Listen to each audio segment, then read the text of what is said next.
Hi, good evening. Yun. Yun nga, so gusto ko lang sana itanong, so about your experience with regards to stock market.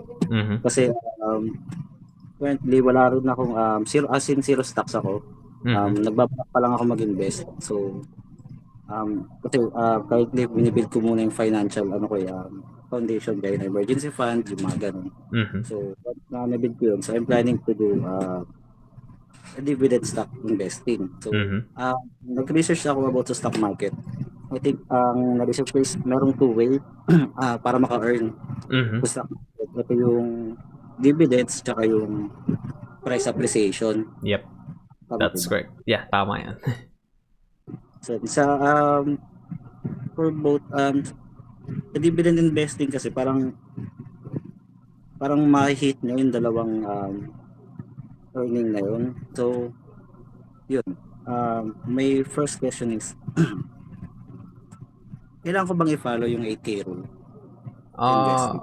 For starters, no. Hindi naman siya talaga necessary. Lalo na kapag like, you're gonna start small lang muna.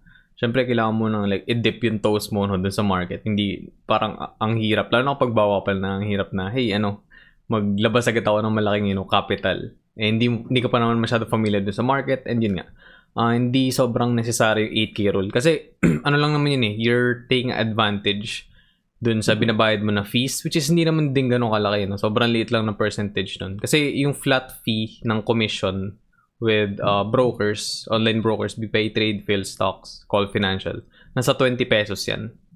So like for example, bumili ka worth 2,000 na stocks. Yung commission nila is fixed at 20 pesos.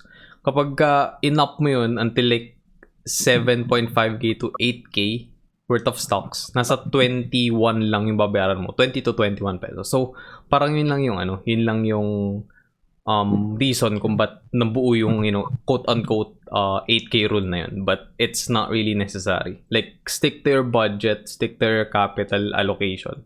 Hindi mo kailangan sundin yun. Okay. So, yun. Kasi actually pinagpaplanuhan ko. Binabudget ko kasi kung susundin ko yung 8K rule, so baka at least twice a month ako makakapag-invest. So, gusto ko Oh. kasing gawin yung peso ko sa averaging. So, Hmm. naman Okay. pala. Well, if kaya mo yun gawin like twice a month na 8K, that's good. Pero ang bala ko kasi, every time na may income ako kasi currently employed naman ako. So, Mhm. kada sahod sana, mag-invest din ako. Para at Yeah. least hindi ko na magagalaw yung pera ko. Yep, that's good. Like, save, parang di mo na, no, parang skip mo na yung save agad. Like, after mo ko yung sweldo mo, may naka-allot ka na talaga na budget na fixed every month, and then i-invest mo na yun every month. So, yeah, that's a good plan, and that's a good strategy. So, yung second is, since na dividend investing siya, ang bala ko gawin, ano ba yung dapat i-consider pag bibili ng stocks? Um, actually mahaba yung ginagawa ko, pero like, in general, una kong tinitingnan is yung parang price action niya currently. Like, is it leaning towards a 52-week low, which is yung pinakamababa niyang price in a year? Or is it like leaning towards, pataas na? Nasa peak na ba siya, no, nung price niya in a year? So yun, parang mabibigyan ka ng idea doon if okay bang bilhin tong stock na to. And then syempre, hindi lang naman price action yung titingnan natin. Kailangan mo ring i-check yung fundamentals ng company. Then kung sa dividend investing kailangan mong tingnan yung consistency ng dividend payments ng company na yun. And syempre, in relation sa dividends, hindi naman sila makapagbigay ng dividends if hindi sila profitable. So, kailangan mong tingnan yung books ng company, yung financial statement nila, and yung balance sheet. Sa balance sheet, ang mahalaga lang naman, well, mahalaga naman lahat, but like yung una mong titingnan is retained earnings. Kasi sa retained earnings nanggagaling yung dividends. If meron silang retained deficit, they won't be able to pay you dividends. Dapat laging retained earnings. Meaning lang ng retained earnings is kumbaga parang consider mo yun as ipon ng business, no? All throughout the years na nag-ooperate sila. And then Hmm, sa income statement naman, ang mahalaga is like syempre yung recent yung recent report nila. Like for example, this year, meron ng mga companies na nagbigay ng kanilang quarterly report for the first quarter of 2021. So doon magi-gauge mo no kung ano yung kumbaga makukuha mong dividends like for the next year. Kasi ganoon lagi nangyayari. Kinukuha yung dividends from the income of the company the previous year. So lahat doon nagbabayad ng dividends this 2021, lahat yon nanggagaling sa kinita nila noong 2020. Which is, alam naman natin lahat na medyo nag-take ng hit, no, karamihan sa mga businesses. Pero syempre may mga nag-thrive pa rin na businesses last year even though may pandemic, diba? Even though nag-start yung pandemic and yung lockdown.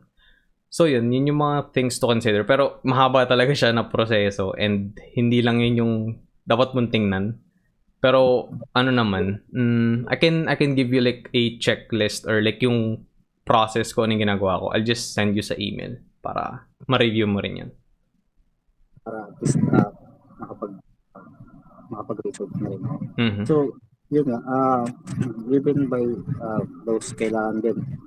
Yung, actually, nag-research din ako about sa fundamentals. Kailangan nga rin, sinabi mo kanina. Mhm.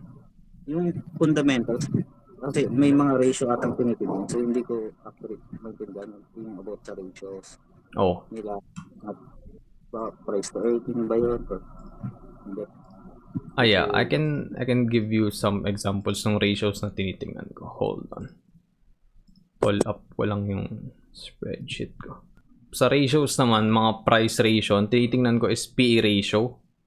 So sa PE ratio, ano lang naman yun, i-divide mo lang yung price sa kanilang earnings per share. So EPS. So yung parang standard or like parang ano bang term doon? Yung parang target or like ideal number for PE ratio is 15 and below. Like kapag 15 and below siya, it's a bit underpriced for its current price. Kasi bigyan tayo ng isang example. Dito, are you familiar with Dito? Yung telecom. Yeah, yung telecom.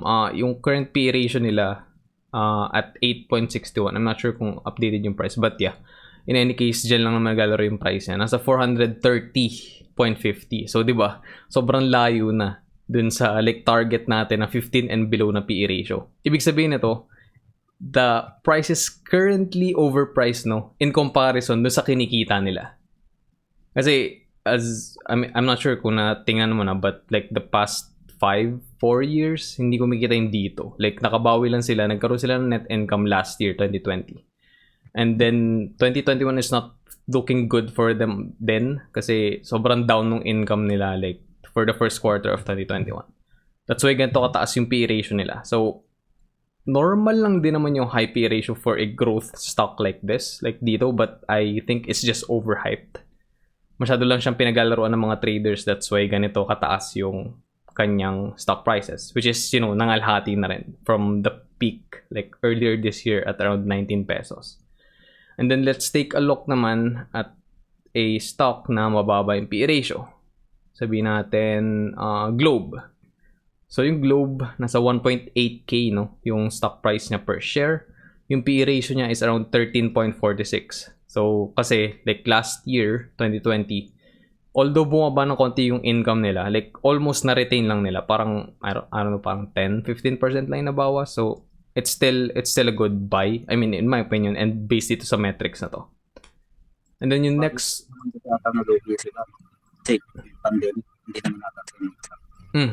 Yeah, although nabawasan ng konti yung income nila.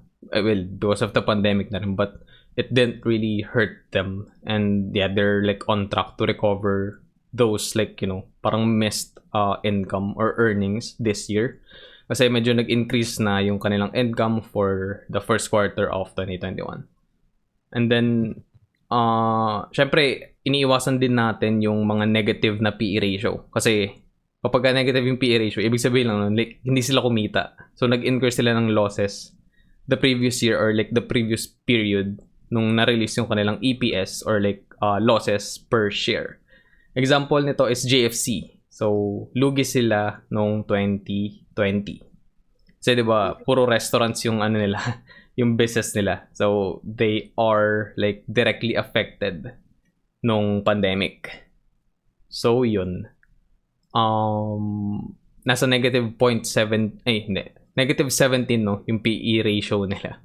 So, that's not good. And that's, I don't know, that's not a stock that you want to buy. And di rin naman ganun kataas yung dividend yield ng GFC. Then yung next ratio na tinitingnan ko is PEG ratio. That just means na yung price to earnings versus parang kino-compute or versus the growth ng income ng company. And yung parang ano dito, yung goal is like or target or ideal number is 1 or below. But hindi rin negative dapat. The next one is ano yun? Yung mga ratio na yun, makikita yun sa financial statements Yung iba nilalagay nila but some hindi. So that's why like ako kino-compute ko na lang ng mano-mano para I have an idea kung ano ba yung mga ratios nila. But yeah, I think most of the financial statements naman andon. But may nakita rin ako iba na wala. Which is weird, but yeah, you can just compute it yourself. Madali lang naman yung formula. Like ano lang lagi siya isang number, like price lang palagi yung yung denominator, and then yung dividend is yung yung EPS or like kung ano man yung number na kailangan mong i-divide. So yeah, lahat yun nasa financial statements din naman. And nasa PSE Edge din yun. So you can access that pretty conveniently. Usually, yun nga, ang tanong ko lang, saan ako makakuha ng report? So, sa PSE Edge. So, PSE meron Edge. You can also check yung website nila mismo. Kasi, sometimes medyo late.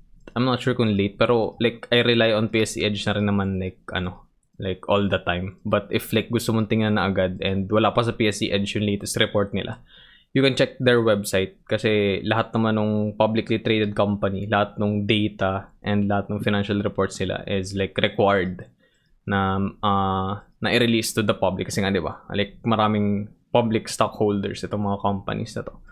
So yeah, as soon as it's ready, popost sila yun sa website nila if mapaaga man doon sa kanilang website. And then yeah, eventually it will be posted na rin sa PSE Edge. So, okay, sige, thank you. May sa pa akong tanong. Kasi merong, I think, 2 types of stock data yung nabasa ko. Yung common at saka preferred. So, yung preferred kasi parang ang iniisip ko sa preferred is ito yung may mga nagbibigay ng dividend. So, ano yung pinagkaiba niya sa common stocks na nagbibigay ng dividend versus dun sa preferred stock? Yeah, yung common stock is like as the name suggests, common stock siya. Siya yung may parang voting rights.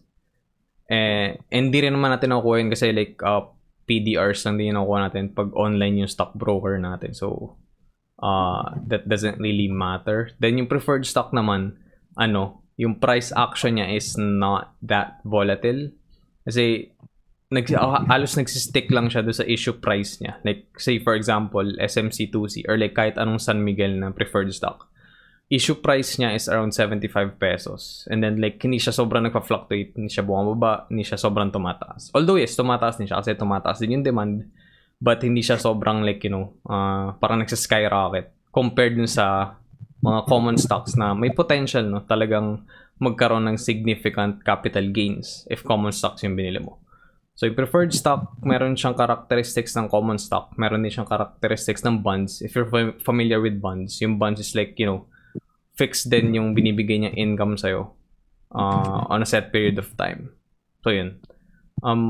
Personally, for me, I prefer common stocks than preferred stocks. Kasi, yun nga, like, mas malaking chance mo na magkaroon ng capital gains. And yun, pag pumili ka naman ng ilang stocks lang, comparable na rin or even better, yung dividend yield na ibibigay ng common stocks na yun na hawak mo compared din sa mga preferred stocks.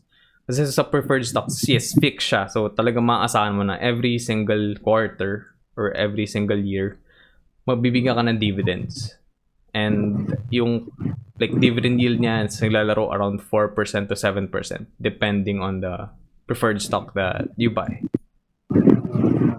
So, ano yun, sa stock market mismo, paano ko ma-identify if that's preferred or naka-indicate naman yun, like doon sa pangalan. And sa PSE Edge pala, by the way, hindi ka makapag-search ng preferred stock. Puro common stock lang yun nandun. So, you can check Pesobility or like you can check yung may link ako doon sa mga videos ko na nakalist doon lahat ng preferred stocks. May spreadsheet. So like lahat ng preferred stocks andun na, lahat ng current like recent price nila andun din, and yung mga dividend yield. So you can just search it sa online broker mo, and yeah, you can buy there if you want preferred stocks. Okay. So, yung online broker mo, ano yung I think madalas na ginagamit? BPI Trade yung gamit ko. Yun yung main broker ko talaga. Like since 2018. Kasi I think nag-create ako video na mura. Kasi nandun yung savings ko eh. So, mas Yeah, that's good din naman. Like I'm hearing good things sa video na mura, and yeah, it's almost the same I think. But I haven't tried video na mura yet kasi nga ayun, BPI Trade lang and Call Financial yung meron ako. But yeah, you can use video na mura. sa mga broker, di ba nagbibigay din sila ng, tama ba, nagbibigay din sila ng mga parang research? Yeah, may research din sila. Like, I'm not sure lang sa video kasi nga wala pang experience, but sa BPI Trade, Call Financial, yeah, may research sila, may mga data rin doon na galing din naman sa PSE. Okay. So, pwede ko rin ba yung ma-access kahit wala pa akong account? Or kailangan na account mo na account? I believe dapat may account ka na. Okay. So, yun nga, since na bago pa lang bago pa lang ako mag-invest, then ilang stocks ba yung dapat bilhin? So kailangan ba highly diversified ba, kailangan I think hindi, kung well researched naman yung mga bibili mong stocks, and yun nga, kung dividend stocks, I think you can start with like 5 stocks lang. And yeah, just make sure na like you know kung ano yung ginagawa ng business, and talagang chinek mo yung financial history nila, yung dividend history nila, para like hindi ka parang maipit sa isang investment na hindi naman pala gano'ng kaganda. But yeah, in my opinion, 5 stocks is like more than enough to start with. Kasi pag tumaas ka pa, like yes, kapag malaki na yung capital mo, di ba, eventually after a couple of years, you can go for like 10, 15 stocks. Pero like, mas okay na i-concentrate mo lang yung capital mo at the start sa, 5 magandang companies na solid yung dividend payments and consistent yung kita. Para, ma-build mo talaga yung passive income portfolio mo. And, pag lumaki yun, you can eventually like venture out sa ibang stocks or like investments that will, give you more gains and more passive income. Tama ba? Pag nagbigay sila ng dividends, is form of cash lang ba yun? Or minsan nagbibigay sila ng dividends? So, tatlo yung types. Yung pinaka-common nga is like cash dividends talaga. So, pera. And then, yung second one is stock dividends. So, for example, meron kang 1,000 stocks ni Company X. Nagbigay sila ng 100% na stock dividend. So, that's, madadoble yung stocks mo. So, magiging 2,000. Kasi 100% yung dividend stocks na binigay nila. And then, merong property. So, property, nagbibigay sila ng ibang stock. So, for example, yung Company X, nag-declare sila, bibigyan kita ng 5% ng Company Y. So, yun yung parang considered na property dividend. But, hindi siya sobrang common sa PSE. Yung talagang, lagi, yung consistent is cash dividends talaga. And yes, from time to time, meron ding stock dividends.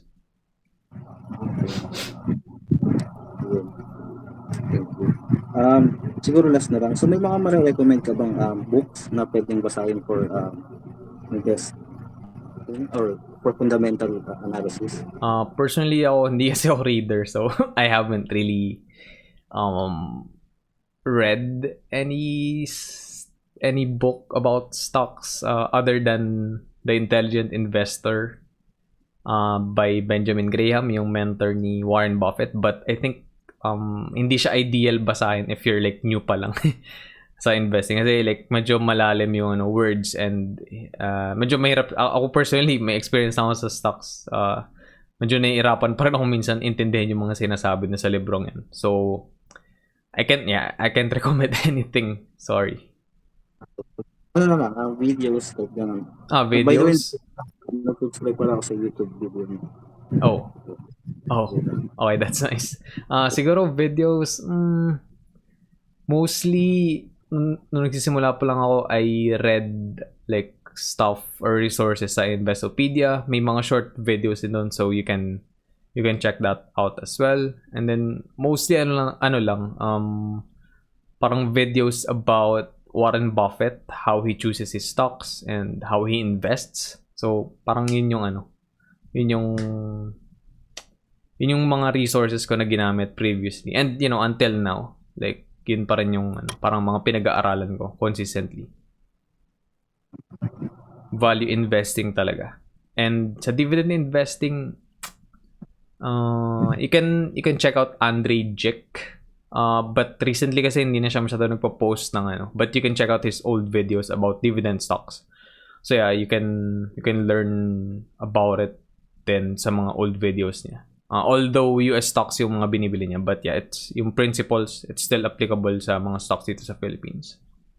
And yeah, in my opinion, mas madaling mag-invest sa dividends here in the Philippines kasi yung dividends, yung tax na is like 10% lang compared to the US na mas mataas yung taxes. So, fix siya kahit magkano yung makuha mo. 10% lang yung kakaltas na tax. So, that's good. And then, konti lang din yung like stocks dito sa Philippines na pagpipilian mo. And, you can easily choose 5. Lalo na kahit galing lang sa PSEI lahat, yung Philippine Stock Exchange Index, yung index ng stock market natin. You can choose 5 there and yeah, sobrang solid na agad ng yield na makuha mo, like 5% or more na every year. So yung 10% na yun, fix yan sa lahat ng broker, no? Yeah. 10% yun, like sa lahat, all throughout. Tapos meron akong last na lang, yung rate, REIT. So ano yung pinakaiba niya about sa dividend? Yung REIT sa siya, like real estate investment trust. So it's sort of a stock din, but you're investing in real estate kumbaga. Like for example, gumawa yung Ayala, 'di ba? A-REIT yung sa kanila. So meron silang gumawa na sila ng parang panibagong company. A-REIT yung pangalan, A-REIT Incorporated. And then yung company na yun, yung sole purpose is to like handle real estate ventures or like mga real estate rentals. And then lahat ng income nun, 90% yung required, at least 90%. Ng kinita nila every single year, every single quarter, ibibigay nila yun as dividends pabalik sa mga stockholders nung REIT. So, yeah, maasahan mo talaga na consistent yung dividends manggagaling din. Although hindi rin ganun kataas. But yeah, consistent yung dividends nun, and as long as kumikita yung real estate company. Which is I think almost always the case naman. And kahit nga last year medyo bumaba din yung income nila, but still may income pa rin sila. So yeah, that's another option for you. Although hindi siya stock na. But yeah, parang may characteristics din siya ng stock kasi it's highly liquid, it's traded every day sa stock market.